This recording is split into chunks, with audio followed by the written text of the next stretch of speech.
Home loan, loan against property, loan against empty land, bank and NBFC எப்படி process பண்றாங்க, எப்படி அவங்க வந்து நம்ம செக் வரைக்கும் எப்படி ப்ராசஸ் பண்ணி கொடுக்குறாங்க, எப்படி நம்ம அமௌண்ட் கிரெடிட் கொடுக்குறாங்க, இந்த வீடியோல ஃபுல்லா பார்க்கலாம். ஜெனரலா இதை 3 கேட்டகரியா பிரிச்சுக்கலாம்.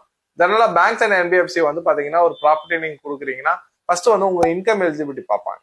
நெக்ஸ்ட் அந்த ப்ராப்பர்ட்டியோட லீகல் எல்லாமே கரெக்டா இருக்கான்னு பார்ப்பாங்க. நெக்ஸ்ட் அந்த ப்ராப்பர்ட்டியோட டெக்னிக்கல், அதாவது டைரக்டா வேல்யூவேஷன் வாங்க, டைரக்டா வந்து சைட் விசிட் பண்ணி அந்த ப்ராப்பர்ட்டி கரெக்டான ப்ராப்பர்ட்டியான்னு வந்து செக் பண்ணி கொடுப்பாங்க.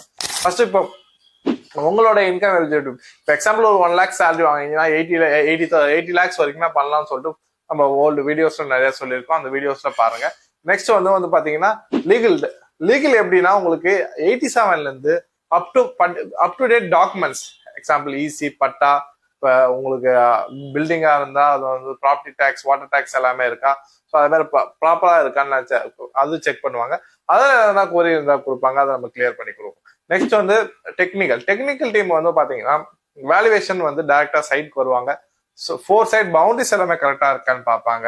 நெக்ஸ்ட் அது வந்து பாத்தீங்கன்னா ப்ராப்பர்ட்டி கரெக்டான டைமென்ஷன்ல இருக்கா, நம்ம சொன்ன டாக்குமெண்ட்ஸ்ல இருக்க மாதிரி ப்ராப்பர்ட்டி இருக்கான்னு பார்ப்பாங்க. ஸோ இந்த 3மே நம்மளுக்கு ஈக்குவலா வந்து த்ரோ ஆயிடுச்சுன்னா தான் உங்களுக்கு ஹோம் லோன் ப்ராசஸ் ஈஸியா முடியும்.